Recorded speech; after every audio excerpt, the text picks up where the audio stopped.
Well, hey there, Julie. Thank you so much for being with me today on the Confident Sober Women podcast. I'm so excited to have our conversation and to share a little bit more about your story and your work with my audience. So, I'm going to turn the mic over to you now and let you share that story, and then we're going to chat. Hi, Shelby. Thank you so much for having me. It's a pleasure to be here. Hi, everyone.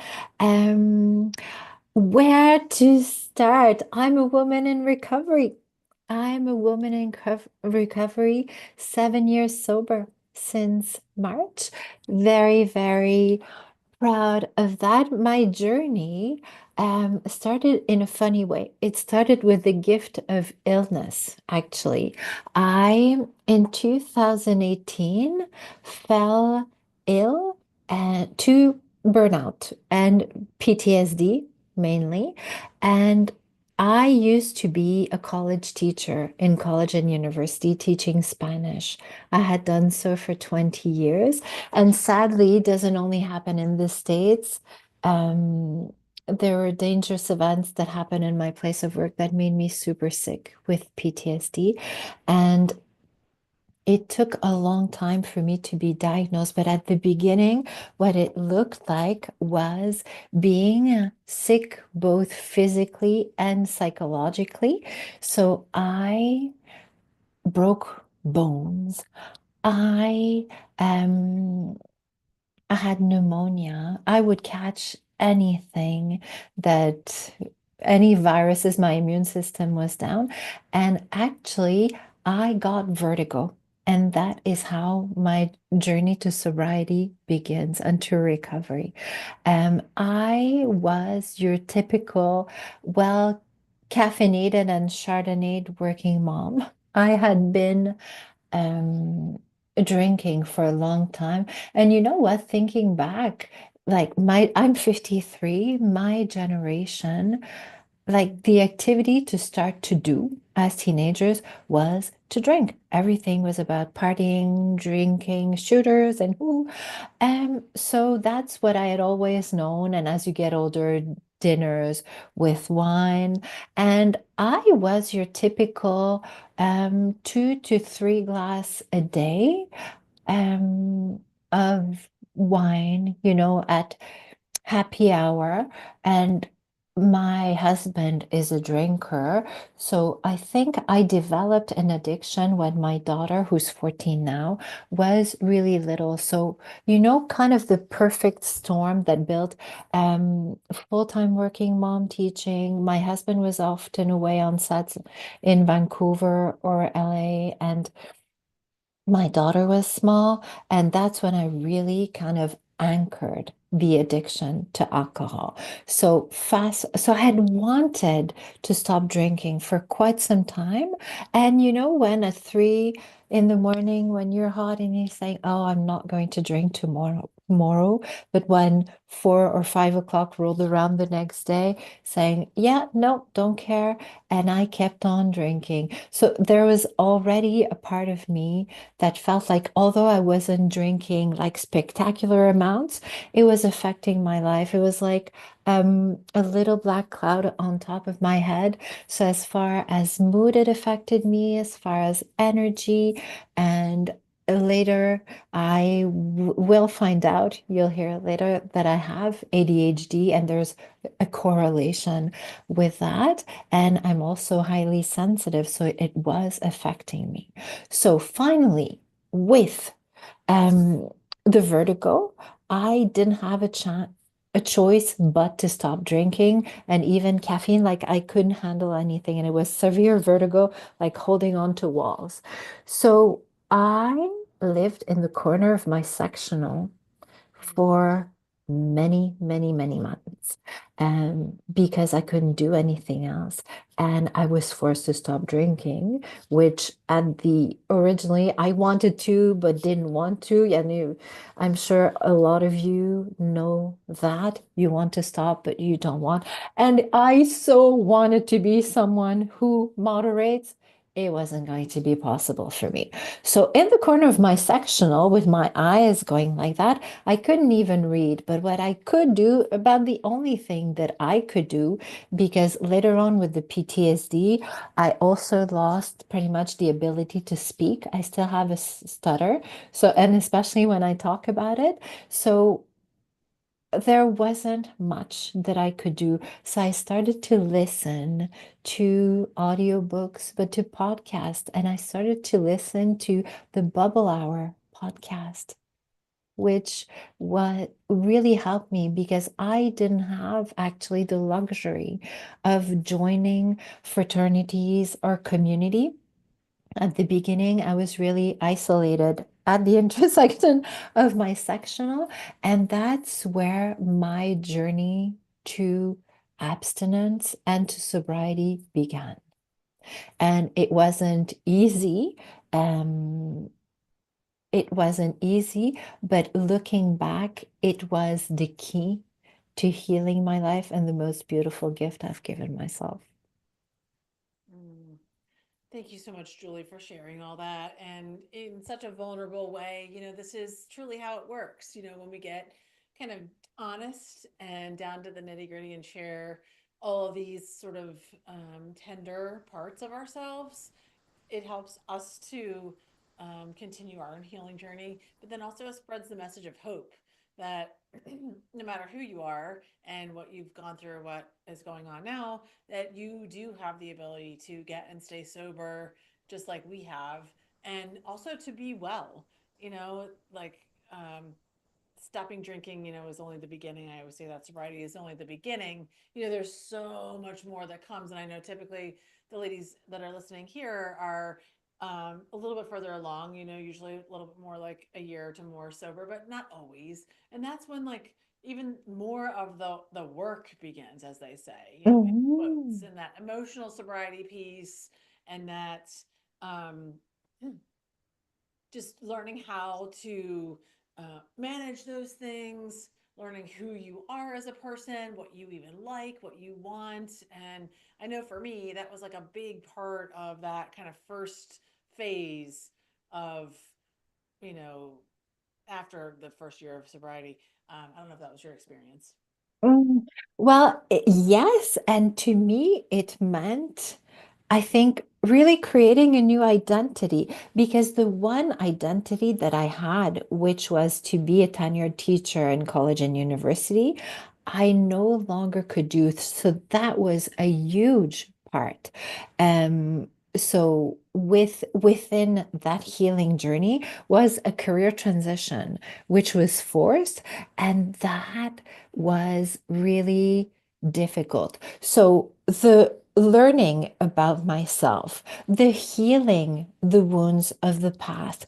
So making sure to do a big cleanup. And at the same time, quite often, and that's the message that I want to have for anyone who's listening, quite often you have like the shittiest planet alignment possible, one that will bring you down to your knees that you would never wish on anyone, but quite often, some a high enough level of suffering is needed to create change, to stop drinking, to really look at who you are. Because quite often, identity wise, especially women, we still in our 40s have the identity of ourselves, and we are hard and critical on ourselves of when we were 20 and we're no longer that person. So having such a crash, having um, abstinence and some sobriety under your belt, you actually have the point, and that's where the gift is, to have the bandwidth to start to get clarity, to start to change, to start to use tools of emotional regulation, and to have the bandwidth, energy, productivity, and creativity, because that's a big part of what I think um, drinking or substance use steals. So you actually have the opportunity to change, create a new identity, and change the different spheres of your life. And for me, what that meant was it was all encompassing my work life, my personal life, my relationship, my parenting, my health, every sphere has been made better by that journey of sobriety. And now I'm lucky enough. And I, so when I decided to change careers, I did a coaching certification. So I was still not feeling well. So I did it part-time and I went online, took a nap. So that really motivated me. And as my executive functions were really affected, it allowed me to build my brain back. And I have to say also that with all that happening, I worked with two neuropsychologists simultaneously, one for so when I had PTSD, I also had an ADHD diagnosis, which was exacerbated because of PTSD. Apologies, lots of letters. And so I worked with one for brain reconstruction and with another one for psychotherapy, EMDR hypnosis to deal with the PTSD. So slowly but surely, I learned a lot about that. Did the coaching certification for both professional coaching and recovery coaching. But Shelby, I still wanted to be a teacher, right? So I started to build workshops. So it was just before the pandemic. And so there was already a mental health epidemic. So I started to really study what were the biggest problems or challenges within organizations as far as mental health well-being. And I started to build workshops. So today I'm a coach, but I'm also a trainer and speaker for mental health and well-being. And that was part of my healing journey, right? Reinventing myself professionally and helping other people. And we can't underestimate that power of community, of altruism, right? It's compassion in its essence, and it's what brings us most joy, what lights up our reward system. So, yeah, contributing. And I also started to get close to She Recovers, the organization, and then became a volunteer facilitator after I was, and give workshops with them after I was certified.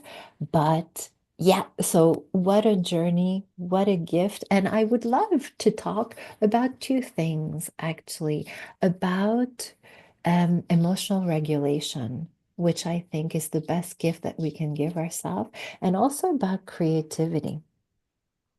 Because I find that okay, so let's go with creativity. When we're on the cycle of addiction, the rinse, repeat, which quite often for a lot of us looks like um, we have rules. So maybe we drink on Thursday and Friday and have a big night drinking Saturday, and we're you know, decompressing or hangovering on Sunday, and then we repeat that cycle.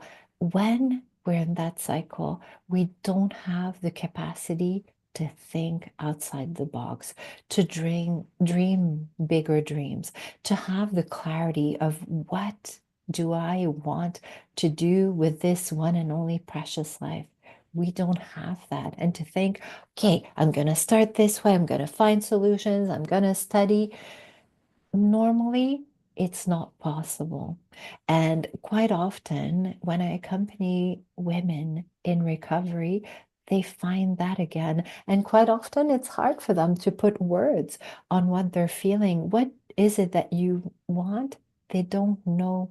So, for a long time, um, alcohol or the substance can be a shadow to that knowing, to that connection to yourself, to that identity. And finally, that's one of the things that are on the other side is that you will have energy and bandwidth and clarity and solution finding, uh, the creativity you need to create the life that you want. So that is so, so important. And it's funny because one of the most popular workshops that I give is resilience and adaptability, which I've identified as the two components that are most needed right now for us to do well in this era of constant change, right? And one of the most important components of adaptability is that creativity bit. So we really, really need it. And when we choose to do the work, we have access to all our beautiful resources.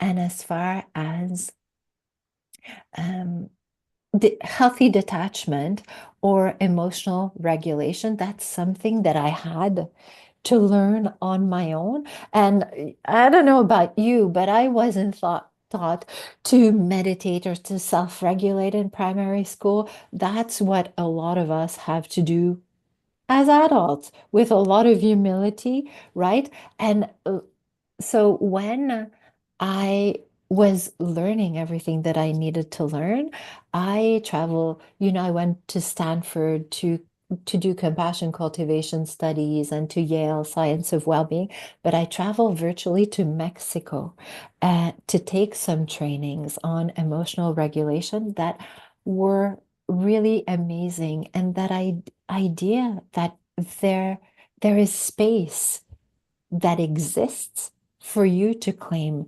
No one is going to bestow it upon you.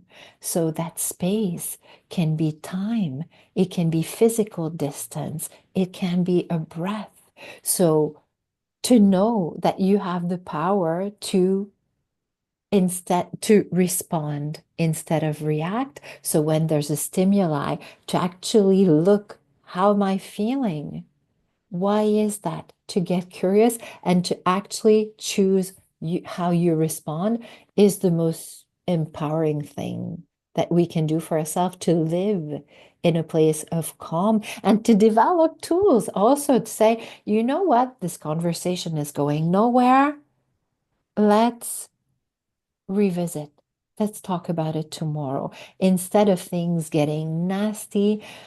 So all those beautiful abilities, I encourage everyone to learn. They've been the best gift for me, honestly, to navigate in a more healthy manner differently. That's amazing. And obviously you've done, a lot of extensive work on this, including, and professionally. And it's nice when our professional worlds kind of collide with some of our personal needs, don't you think? And so Oh, we get the yeah. benefit of like, ooh, this is kind of the things that I need or I needed. And so now I want to learn those things so that not only I can help myself, but I can also transfer that into my clients, which is amazing. I'm curious. I know emotional regulation is kind of it's a term I think that people are probably familiar with if you've been around for a while. It's a little bit of a newer, I think, modern term, but really what we're saying is, and correct me if I'm wrong, is just, how do we manage this, right? Sometimes it's even a matter of like, what are our feelings? Most of us who lived in active addiction for quite some time, and obviously if we all have, trauma history and, years of other things. You may not have even been kind of taught or modeled at all what emotions are. I mean, you saw emotions, but you didn't know what they were called. You didn't know how you personally experienced those things and what you named them. And so I think once we get sober, this emotional regulation piece, we use that term, and it's really about like, yeah, how do we manage those emotions so we don't act out reactively, and we can become much more responsive in life. Mhm. So I'm wondering if you can say a little bit more. We've talked a little bit about it, but very specifically, what would you say are a few of the things, like symptomatic experience, I would say, if for somebody to identify with being emotionally dysregulated. So like, how would you know that you don't have good emotional regulation in any moment or in any time period? Mhm. You know what? There's two big spheres for me. There's the sphere of stress and anxiety, and then there's the sphere of either anger, taking things personally, what hurts us relationally, right? And when do you know they're not working optimally is when you're suffering. When you're suffering from that frontal striatal loop, geeking out here, but the what do you call it? The hamster wheel, right? Of repetitive um, thinking, then you know there's something that needs to be done. When relationally, you feel angry, you take things personally, you react, and it affects how you feel about yourself and it affects your relationship, then that's our cue that we need to do something. And it's like when with active addiction, if you need to ask the question, it's probably because you need to change. Um, because people who are either regulated or well will not ask themselves that question. But at the end of the day, it's the suffering aspect. And when I was actually in um, in therapy with both my neuropsychologists, they both came to the conclusion they're French from France. My accent is French also. I'm from Quebec, so French is my first language. Um, that I needed to learn about adaptive thinking. And I was like, huh, what is that adaptive thinking? And adaptive thinking is so simple. It's giving the appropriate amount of time, space, and energy to an event or situation. That sounds easy. Giving the appropriate amount of time, space, and energy to an event or situation and not more, that's the hard bit, right? Because we tend to go on tangents and we'll have the ruminations and constant thinking about it and not being able to control. So, with mindfulness, with I don't know what your tools are, but to me, what helped the most in that also was journaling, doing a nice, healthy brain dump every single morning for a few minutes. And then the first 2 pages of my journal are illustrations, words, affirmations. So those are the thoughts that I put into my mind every day before I begin my day. And that is that combination of brain dumping, and I do automatic writing. It's not pretty. Sometimes I underline the things that I want to put on my to-do list. I lit up my ADHD big time. And then once that's done, I put the thoughts that I want in my brain. And really, we can't underestimate that. It sets the tone for the rest of our day to have that intention. And we have that power. And with that intention to do better, to regulate emotionally. And emotional regulation is not linear. We tend to think, oh, I'm going to get better. It's really like one step forward, 2 steps back kind of thing.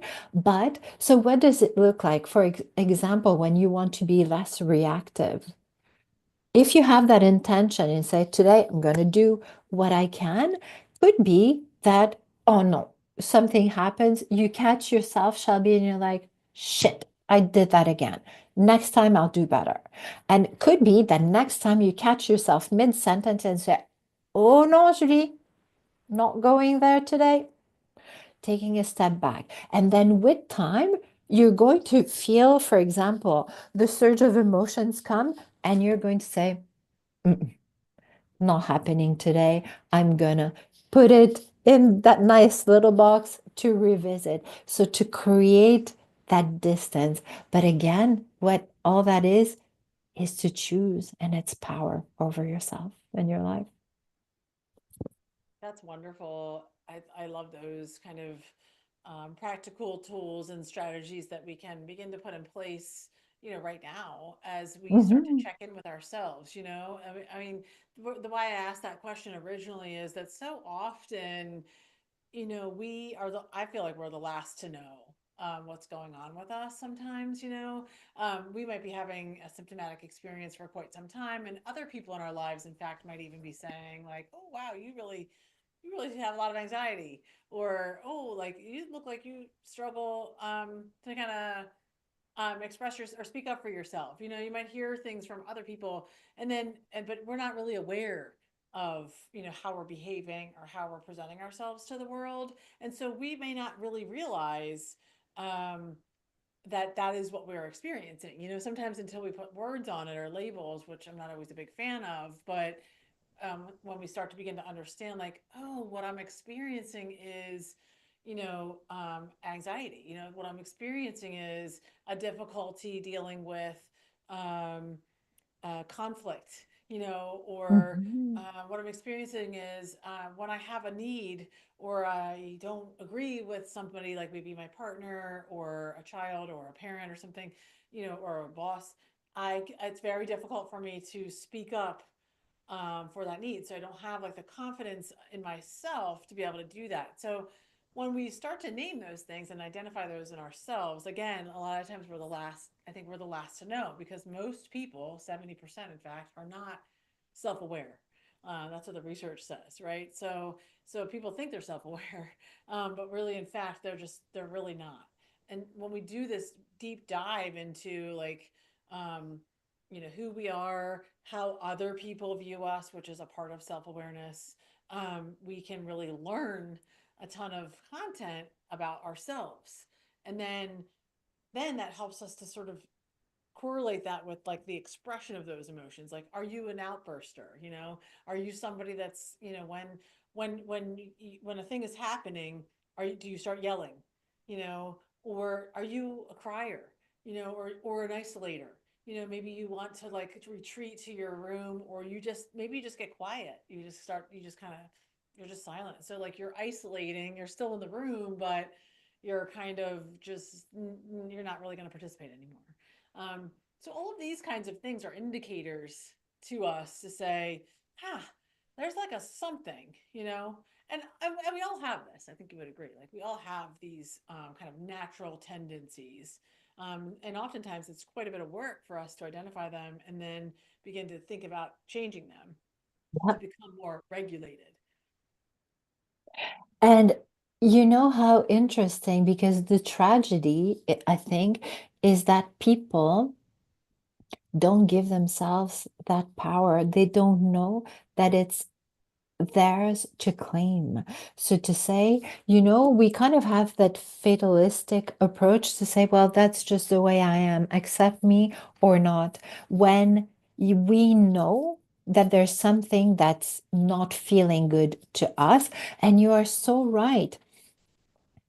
You know what? The basis of all of this to remove a lot of the negative feelings is that ability to acknowledge, to identify our feelings, and also identify our needs and to fulfill them and to name and communicate it appropriately, to ask for what it is that we need. And it's something, there's so many beautiful resources, right? And people willing to walk you through. And sometimes, like in executive coaching, that the communication strategy bit is a lot of what I do. And believe it or not, for some people, it starts with body language. How do you say hello? How do you do small talk? How do you wish to be perceived? And then start to embody that, to have that intention. But like anything, I would say communication, but is an art, it's a science, it's mechanics, it's systems. And when you're willing to start to put things into place and to put work into it, you can really change your life.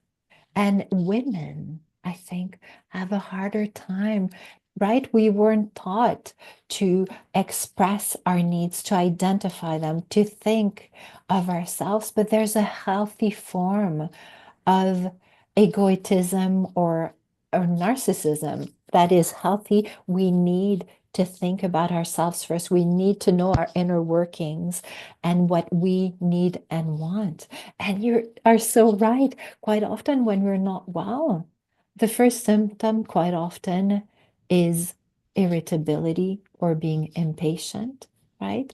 But people see our symptoms before we see them ourselves. And quite often, we don't even have the words to name what we're going through. And that's why it's so important to have the help of a therapist, to have the help of a coach, someone that sees you, hears you. And believe me, coaches have coaches, and coaches have therapists also, and therapists have therapists. We need other people to help us because quite often, when I was talking about shitty planet alignment, sometimes it's not even funny. Life will bring you down to your knees. And in midlife, quite often, it aligns with, I don't know if you all know about the happiness U curve. Your perceived happiness is higher when you're younger. It plummets when you're 7 to 49, really low perceived happiness, and it goes back after. But right before then, quite often, dissatisfaction with your work, relationship problems, a sprinkling of addiction, and symptoms of perimenopause, and you're like, where am I? And I want to tell you that I've been there. You've probably been there. Also, never feel ashamed because when you're intelligent, you're going to think, okay, so this is going wrong in my life. This is going wrong in my life. This is going wrong in my life. What's the common denominator? Me? There must be something wrong with me. No, it's a shitty planet alignment. And work with someone who's going to help you untangle it one step at a time. And we choose, one objective at a time, and we heal and we make progress. And before you know it, we are able to change our lives. That's so true. And I couldn't agree with you more. Obviously, I am a mental health clinician. Most of my Yeah. community knows that. And I do EMDR therapy, which is a neurological based form of trauma treatment. And I love it. And the reason why I got trained that way and really promote it and think it's the best is because this is its exact job, right? Its exact job is to heal our past trauma and clear out those neural pathways, but it's also based in a direct correlation with emotional regulation. So in doing that clearing out through EMDR or neurofeedback, I also have that remote Mhm. neurofeedback program, which is incredibly powerful as well to help train the brain through electromagnetic um, training based on Pavlov's dog's operant conditioning. So those forms of treatment are way more dynamic and effective than traditional talk therapy,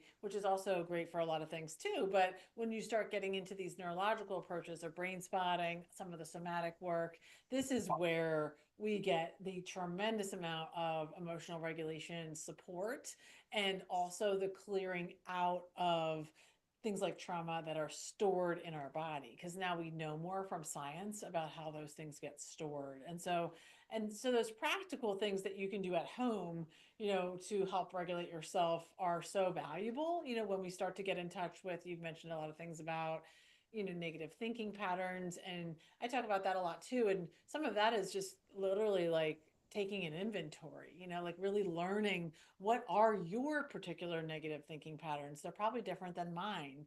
And then when do they show up? Is it right after your husband gives you that weird look? Or is it when you get the phone call from the school that says your kid just did this terrible thing? Is it when your boss says, hey, I want to talk to you about this project you did? Like when are the things that happen that are creating those negative thinking patterns for you personally? Like we all have our own little personal expression of that, because then you have something to work with. And once you have those, you can start utilizing things like you mentioned about affirmations and journaling and like EMDR or neurofeedback to really undo those patterns and rewrite them in a much more positive way in the front part of your brain where things are happening with intelligence, right? So And you mentioned, later life stage. That's like a whole nother episode. I feel like we should come back and just talk about perimenopause and Yeah, menopause. I'm turning sure. 50 this year, and it for sure is like a real thing. And I know in our conversation before, a couple months ago, I think I shared with you my experience with ADHD, which I do believe has been a part of my life my whole life. But once I got sober, I used a lot of recovery tools that I think were capable of managing that for me through really good EMDR, really good, just good therapy, nutrition, like all those other layers. But then once about 2 years ago, um, I started to notice things were really, probably even before that, ramping up as far as like symptomatic experience. And I really was getting, for lack of a better way to say it, it's like just I just couldn't stand myself anymore. I couldn't sit still in my kids' theater thing. My nails were bleeding, which I still have problems sometimes with that. Um, I just, all of that stuff was like coming back, and come to find out, because I was finally like, okay, I need to do something about this. And when I talked to the psychiatrist, she said menopause, the decrease in estrogen causes a major increase in ADHD Mhm. symptoms. And I was literally not even aware of that. So, yeah, I do think to normalize these experiences for us as older women is really helpful, because I was sitting here thinking, like, what is going on with me? I knew I already had this kind of bent about myself, but it was just so aggressive, Mhm. to the point where I was like reaching out, for a different kind of help. And I'm glad that I did. But when we do bring that kind of stuff up, it helps to let other people know they're not alone. You're not alone in Oh, this. And everybody's sort of perimenopause / menopause experience is very personal and different. Some people have lots of symptomatic experience, some people don't. But the nervous system regulation and like emotional regulation during this particular time of life for us as women becomes really critical. So I really always say, like, whatever you can do to learn and educate yourself about these things that we're talking about, like through people like us, through good coaching, good therapy, other podcasts, people who specialize in older women, these kinds of things, whatever we can do is going to very much benefit your ability to regulate your emotions, and then mhm. also maintain a healthy nervous system. And I think as we get older, it's also the acceptance of change, the acceptance that we need to invest more time, more effort, more money, more energy into our brains and bodies, right? What used to be easy might not be so easy. And you're right, different periods of life or different situations can really exacerbate symptoms of ADHD. And when I was in therapy, right, for the brain reconstruction. I did a Harvard program, and I'll share it with you. Probably you know about it. It's called The Mastery of Adult ADHD. And it's kind of a 12-step process that's not based in 12-step, but for self-esteem, for organizing your environment, for fragmenting in life. But these concepts and these tools for memory, right? Brain fog also. Um, these tools are not only helpful for people who have ADHD, but sometimes when you need to befriend your new normal and you need more tools, there are modalities. And you're so right. I'm glad that you brought that up, about EMDR, neurofeedback, the somatic work. We didn't have that information, and that talk therapy is not always the only way of dealing with life's difficulties, right? And it's quite often in a combination. It's trial and error. It's finding role models who have been able to learn to heal themselves. Because just as oral tradition, before we could read and write, how did we learn? We learn through the experience of others, of songs, of poems, of what the elders shared with us. We still need that human connection to learn. And the more we like science is telling us more about um menopause and perimenopause, about how our brain works, about the somatic modalities that help. And quite often it's a few things in combinations, but it's so well worth the investment. Always, always. I totally agree with that. And when you do invest in things like that, typically the effectiveness and length of treatment will be a lot less. You know, like EMD, I'm like, I always say I'm not a long-term therapist. I'm here to kind of get in there, clean out this stuff for you and help you get on your way. And then you come back when you have like a thing that goes on. So, you know, it's not meant to be like years of all the stuff. Now, some people, depending on your trauma history, Mhm. take longer than are going to take longer than others, but it's way more effective, and you get a much more lasting experience because you're truly healing your brain at the molecular level. So, Julie, I just want to say thank you so much for being with me today. I do think we're going to need another conversation to kind of finish up some of this other stuff and bring that to light Mhm. because as a woman who's in that stage of life, and I know many of my friends and colleagues are as well, we do need to be talking about it a little bit more. And I'm glad that we are normalizing it in our generation. You know, I feel like our mothers really would have benefited from that, you know, but they didn't have all of the information that we have now. And so, since we have such a wealth of knowledge, I really feel like we need to use it and spread it. So, Yes. glad you're a part of the story. So, if people do want to get a hold of you or find out more, where do you like people to do that? You can reach out to me via email at julie@juliebloom.world. And that is my Instagram, Facebook, juliebloom.world. And you can find me on LinkedIn also at that name. Thank you so much for You're having me. so welcome, and I'll make sure I link to all those in the show notes below. And thank